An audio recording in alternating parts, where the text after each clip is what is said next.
Yo, what's up, everybody? So just before we get into this week's podcast, we have some really exciting news. On Wednesday the 29th of January, Queen's Film Theatre in Belfast will be hosting a screening of the Lil Peep documentary, Everybody's Everything. Straight after the screening, we'll be hosting a live podcast with Andrew Moore. He's a writer for Clash magazine and co-founder of Belfast party throwing outfit, Plain Sailing. So the live podcast will be about drug culture and modern music. Tickets are only $6.95, but if you use the code Mabfield, you get them for £4. So if you go in the link in our bio or in the comments section, alternatively, you'll get the link to the tickets, buy them there, use the code Mabfield and get them for cheaper. The event is in association with Lumi, which carves out a space in Queen's Film Theatre's 2-screen cinema to create events that young people actually care about. If you want to follow them on Instagram, it's at Lumi, ATQFT. So just a reminder, that's Wednesday the 29th of January, Queen's Film Theatre in Belfast. The film starts at 6:20 and the podcast starts at 8:30. So grab your tickets, use the code Mabfield, and I'll see you there. But yeah, so welcome to the Mabfield podcast. Back again, change the setup a little bit, and I guess maybe just doing some more broader ranging topics, so we're not just so Ireland centric. I mean, all this sort of stuff is still applicable to Ireland, and I guess that yeah, it's just nice to be able to respond to what's going on. So I mean, everybody's heard about Mac Miller, the posthumous album. I guess that's what sort of started this chat. Yeah, they released Good News, the first single, and then announced that the album's coming out today. Should we say? This when it's getting uploaded. I mean, not when this is recorded, but yeah, the day of upload. Yeah. Yeah, I think Good News is a really, really tasteful, really good comeback from him. Doesn't seem like a sort of overly emotional. It seems like an actual song that he would have released and not something that's just like specifically made to play on the heartstrings of the fans, I think. Well, I mean, yeah, I guess what we should maybe do to start this off is like outline sort of what the issues are about that, because I think everybody wants to hear songs from their favorite artists, even after they pass. Like, there is that sort of appetite for it, but there's definitely a way to go about it, and from what we've seen, the way that Mac's doing it, his family and his estate's doing it, is quite tasteful, but it's open to abuse. Like, yeah. It's very open to abuse. Yeah, I think they've gone about it the right way though. Yeah, like there's no real big lead up or marketing push for the album. It's just like the one post on Instagram, like, this is what we're gonna do. This is like how the situation that this was recorded in. I think it's like a bit of a specialist case, isn't it? Because it was already being recorded, but it wasn't finished. But then the producer that he's with is the same producer as Swimming. Yeah. I mean, it's actually not kind of a specialist thing, because like it happens a lot with posthumous releases. Like Otis Redding, for example, Sitting on the Dock of the Bay, it's his biggest tune. That's a posthumous release. It was released like a month, maybe 2 months after he died, because everything was there and it was just vetted. Like, they knew that's something that he would want to put out there and that it would work. I think that's the way you kind of have to deal with that. Like, if it's already kind of there to begin with, then yeah, you can polish it off a little bit. And yeah, I guess because like with some of the Tupac ones, like, it was really bare vocals that were slowed down and stuff, and then re-released with like these really tasteless features that he would have never done. Like, they used a mad Dido sample and stuck him over it, and it just fans knew straight away, it's just like, this is not what he would have done. But with the Mac thing, it was near finished work apparently, and they're going through like a familiar face to finish it, which is better than bringing in some, like, I don't know, corporate producers to finish it off. And you don't want to Frankenstein a tune from his like archives or whatever. You want it to be vetted by people who knew the artist and such. Yeah, I think especially if like it was a companion, if it was supposed to be Swimming in Circles and the one producer for the whole thing, given that he's still alive, he probably has like a really consistent vision of what it was, and like all the conversations that he had with Mac when he was still alive. I think it's probably a bit easier to release that in the exact fashion that he would have wanted. Yeah, I mean, you're never going to get exactly what he wanted, but I think with other stuff, it's a lot of like historical revisionism where people have an idea of what they think things are going to be, and they maybe, the people that would be brought on board to do these things for the posthumous releases will create whatever thing they thought it was, but in reality, you know, they could be going a totally different direction. And I think especially with Mac Miller, like the evolution of his sound from, you know, the frat rap sort of stuff to the divine feminine and Swimming is just night and day. Yeah, I was thinking a bit about how it's a bit different when the artist dies young as well. So like with Mac and then like XXX and Lil Peep or whatever, it feels like they haven't really finished their like artistic journey almost. So then there's almost like the want and the need from the public to have more. Whereas like if someone like David Bowie died or whatever, it doesn't really feel like anyone wants that. Do you know what I mean? Then it's just like greatest hits coming out afterwards, which everyone's fine with. It's kind of like closure or something with David Bowie, I think. And you know, he died like only a number of days after Black Star was released. I think it was a couple of weeks, yeah. And he had obviously planned, you know, the whole rollout of that, and he knew in advance that he was going to die essentially. Whereas when something so sudden like Mac or XXXTentacion or Lil Peep happens, I think there's a bit of a scramble to work out what to do. And I imagine David Bowie probably would have had like contracts set up. Oh yeah, and like stuff like that. Because with the likes of Mac, they took the time. You know, he died a while ago. They took the time, and it doesn't feel like a cash grab because I think a lot more money could have been made if they'd done it instantly after. You know, and I think that's maybe why it sits a bit better with me. Yeah, I think what's the producer's name? The guy John. I don't know. It leaves me, but I imagine he probably had quite a big say though. Like I feel like if he'd flat out refused, it probably wouldn't be coming out. Yeah, I mean, I don't know. I'm very kind of just not posthumous releases don't really sit well with me. Like I think just in general, yeah. I think like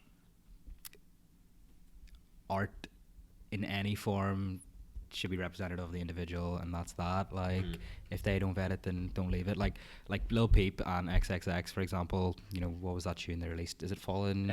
All Falls Down. Yeah, All Falls Down. Like that should have really never happened. Yeah, like that should have never happened. Like Peep was paying to have Spotify remove his tunes from his playlist. We talked about this just before you came. Like it just should not have happened. Like Lil Tracy's come out and said it. Like it's bullshit. Like especially like if you said if they don't want it to happen, it's like actively going against their wishes. It's slightly different if it's your interpretation maybe of what they would have wanted. If you're trying to continue and extend their legacy by, you know, finishing up their work. But if you're creating a song that should have never existed, that's some fucked up shit. Surely like someone from Lil Peep's management or whatever would have some say in that, or is it just completely out of their hands? I don't know. Ultimately though, I think you can pay that, you know what I mean? Like as bad as that does sound, like and like XXXTentacion is just a streaming behemoth. Like he has 2 tracks that have over 1 billion streams on Spotify. I didn't even realize until today.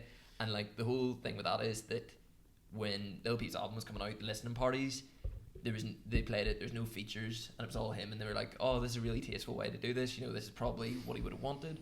And then when the album drops, that feature's on it, probably one of the worst features they could have picked, you know, in terms of like he didn't like the guy, didn't approve of what he did, and yeah, it just taints the legacy, doesn't it? Because I guess it's like one last chance to give fans a moment with someone, and it just fucks it. Yeah, I mean, so do you think that like no matter what, it's always distasteful? Well, like for example, whatever, I can't remember, is it Universal Music Group or Columbia? I can't remember, but Amy Winehouse's record label, they just destroyed whatever archive. But they also released had. an album prior to that, posthumous album that was like loads of covers that she had done. Oh, okay, I didn't know that. They burnt all her stuff after as like a sign of where you know, you can trust us, we're not going to do anything. Yeah, and I think like if you're an artist as well, especially that, like from the label side is only good imagery for them, like respects the artist, and just leave it. Like, I mean, the thing, just to go back to the X thing, it just doesn't sit well with me because I feel like they just used it as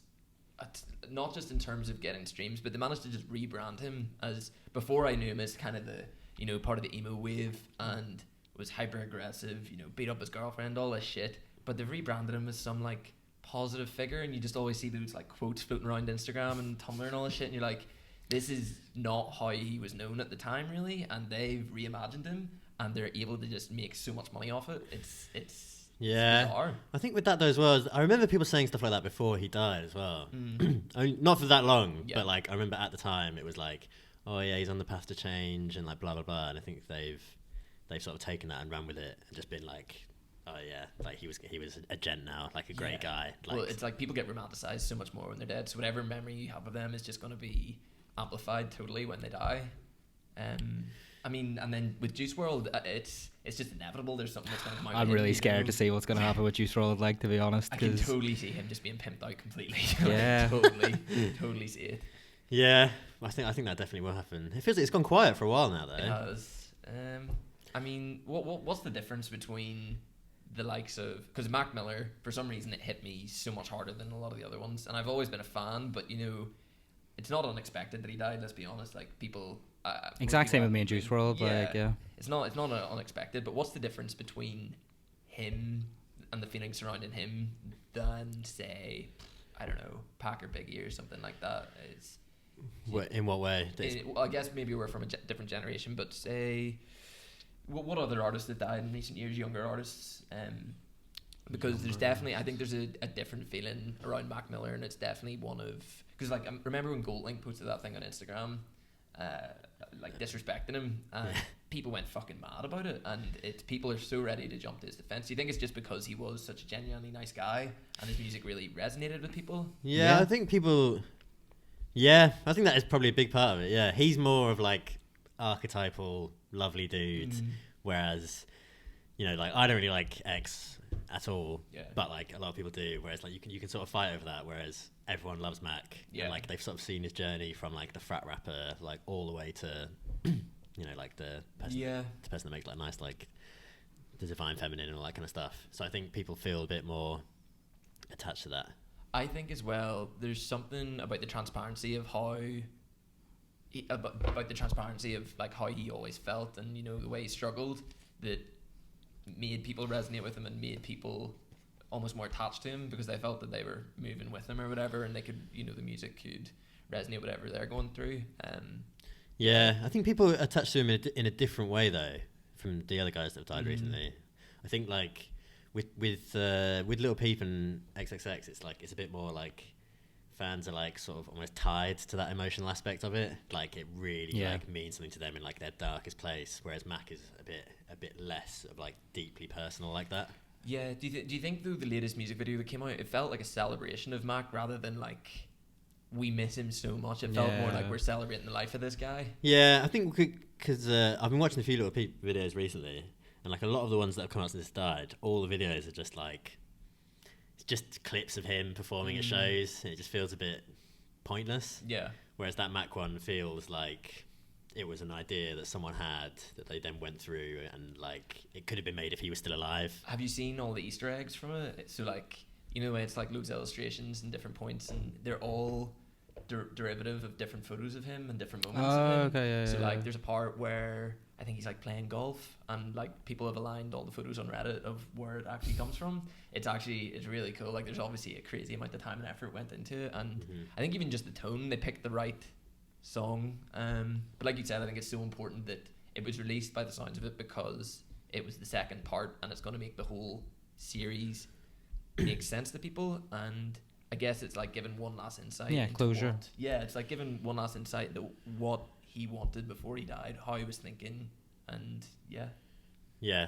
I think to get like a bit more cynical with it, I think like especially with the like emo and mumble rappers, it's a bit more like corporate people know that they'll be able to make more money out of it because they have such a dedicated fan base that like so closely ties the music with the emotional state. So I think like that's why they're just getting absolutely rinsed. Like how much Lil Peep posthumous stuff has come out now? Like, well, I mean, Peep's only had the second album, hasn't he? It's X who's had a lot more. Yeah, Peep's only had what's this album called? I can't even remember. Call Me When You're Sober or something. Yeah, like. to play devil's advocate and say something a bit cynical. Hot take. Here we go. I think how do I put this? So the culture surrounding emo rap or whatever, it's within corporate interests for this sort of narrative to continue, and for artists to continue to struggle with mental health, and for not for people to die, but they're making more money off deaths than they probably are when they're alive. What sells, so yeah. If they're perpetuating that culture, they're going to be making more money, and it would not surprise me if behind closed doors, they were happy in a sense that this has all happened. Was like, Peep? It's a hot take, but like legitimately, I can totally imagine these corporate heads like rubbing their hands together, thinking that this is great. Yeah, I think that's what you're going to say. No, I was just gonna say, before Peep died, was he signed like to a big label or I know that he anything? released a lot of independent stuff, but That's I'm what not I too mean. sure. Like, because XXX signed like a 10 million deal with Columbia, I think, a couple months before he died. So unfortunately, that kind of closed any avenue of no posthumous releases. Do you know what I mean? Like, Yeah. that was gonna be inevitable that they'll just rinse him for it. And like, I think like that in itself though is also just a byproduct of like technology. Do you know what I mean? When it's so much easier now to compose a song without having the artist there at all. Do you know what I mean? I imagine that, like, you know, people making beats on their laptop or whatever, I imagine there was way more stuff to work with than when someone died in the 80s or the 90s or something like that. Well, there's so much stuff. Like, people have done so many like remixes and rehashes of Jay Dilla's stuff, you know, and it's strange to see there's almost a totally different culture surrounding the likes of Jay Dilla, and Tupac and Biggie dying than there is to now, even though they like the likes of Pac was totally exploited to make more money. Yeah, it feels very different now. I think with Dilla though, there's a bit more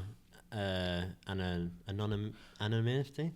Like I'm an whatever, fuck it. Yeah. But like the anonymous aspect of like someone making the beats, whereas like, you know, like I love Jay Dilla, but like I don't really feel like the need to hear more of his story or whatever because it's mostly just beats. I think it's similar with how like Avicii died, and like you don't really hear about that anymore. Even though like a lot of people love Avicii or whatever, but it's not like you're like getting into his mind or hearing his thoughts or whatever. So there isn't really as much of a demand for it afterwards. Yeah. He also released some posthumous stuff. I think all the proceeds of the posthumous stuff is going to like a foundation that his parents started in Oh, his name really? as well. Which See, like is good. that I can fuck with. Like that, it's not some like big conglomerate trying to just rinse a dead man or woman for every penny that they've got. Like, There was a similar thing with the Mac thing, right? You were just saying. Yeah, like at all the listening parties that he's having across Philadelphia and Australia, I think they are. There's merch, and all the proceeds go to like the Mac Miller Foundation that I think his mum started. But it is that question.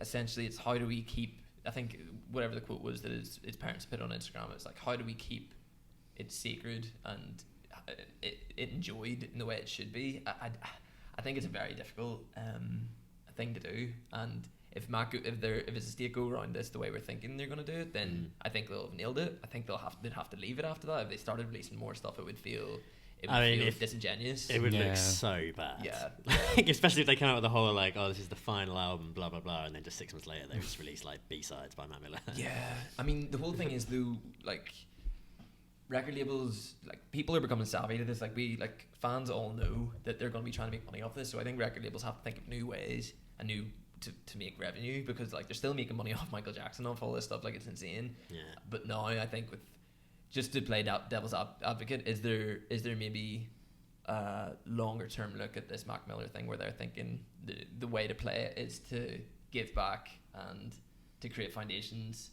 Because with the XXX and Tentacion thing, it's the same. It felt disingenuous when I seen all the foundation stuff. I was like, I don't really know. Like if you're beating women and you know all this kind of shit, and yeah, you might have been changing and all this, but I just feel super skeptical of it. You know?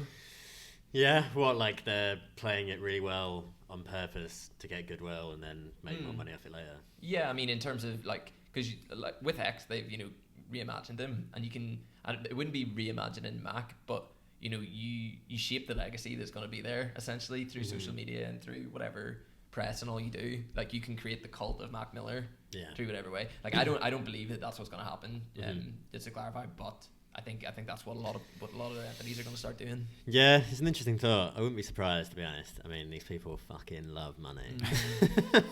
Like I don't think it's like a realistic image of them just being like with a whiteboard and a flowchart of like maximum profits.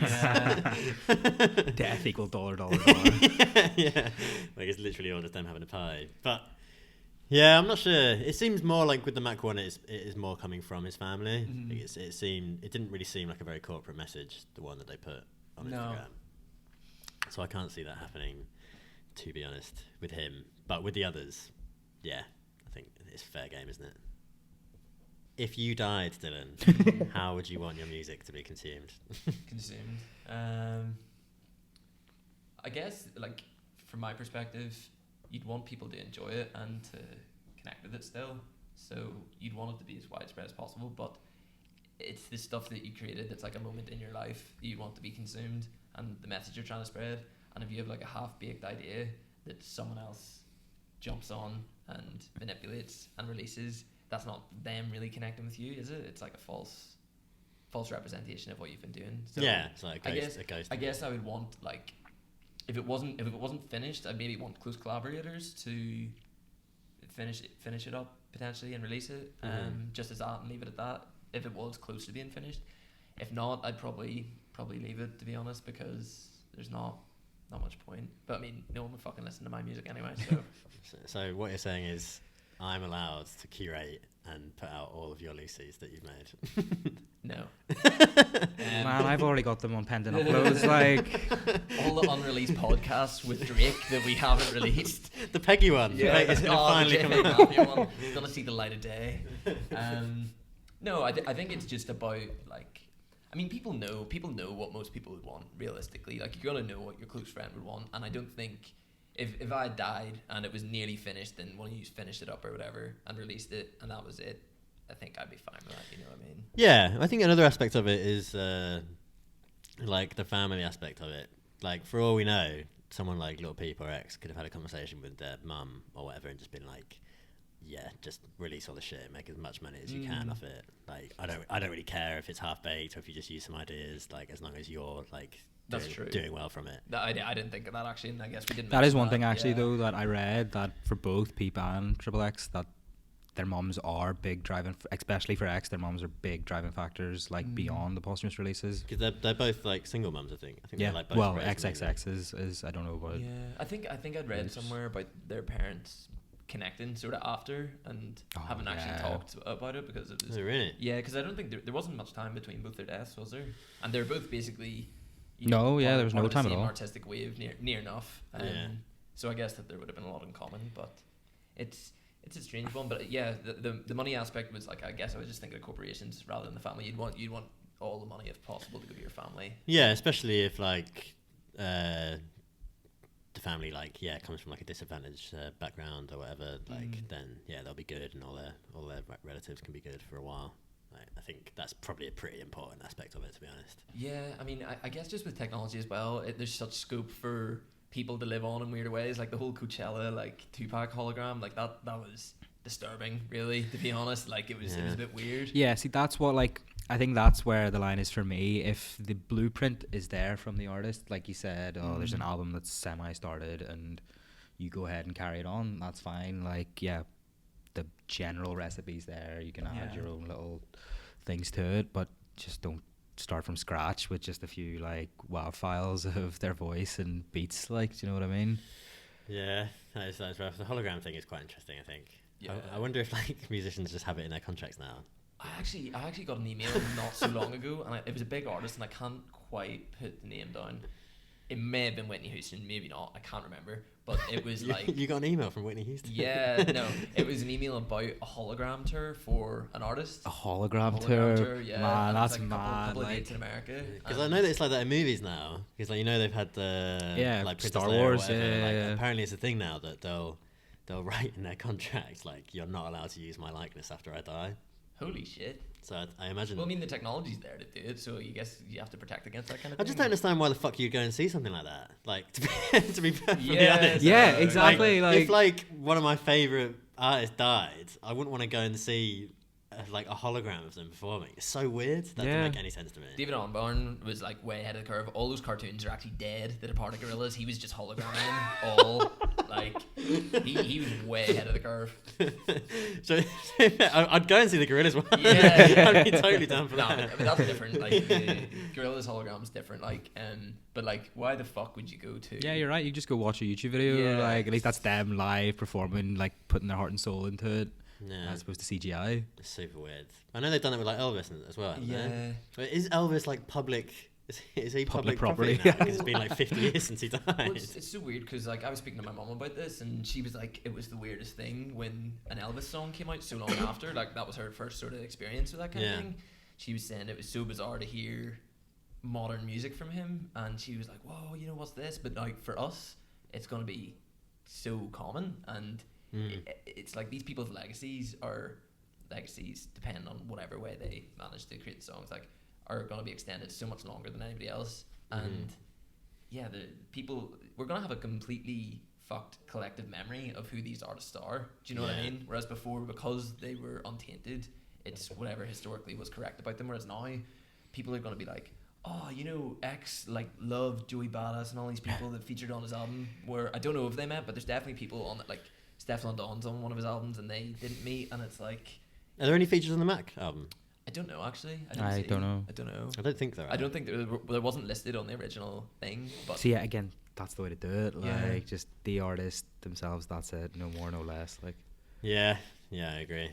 But I guess I think we've said sort of everything that we can say on that, and it's more just being tasteful about it. Really, I guess is the right answer. If there is one. I mean, yeah, it's hard. I think people obviously, everyone's opinion of what's tasteful is different. But I think, I wouldn't ever begrudge a family member for doing it or whatever. No. Unless, like, it was extremely distasteful. Unless they put LMFAO on my track, then I would haunt my family from the grave. If anyone puts the Chainsmokers or Charlie Puth, they'll be getting a seriously worded letter. Yeah. But, I guess we can end it there. It's basically just be tasteful, don't fuck their legacy, and give their family some peace, you know. Yeah, that's it. But yeah, just a quick note that we've got the live podcast. We might have heard the message at the start of the video. 29th of January. My birthday. His birthday. Yeah, we're going to be toasting one up to Nick. Come along and bring us all presents for Nick's birthday. Nick will definitely be in attendance, and all presents will definitely go to Nick and not us. So Queen's Film Theatre Belfast. Turn up and let's turn up. See you there.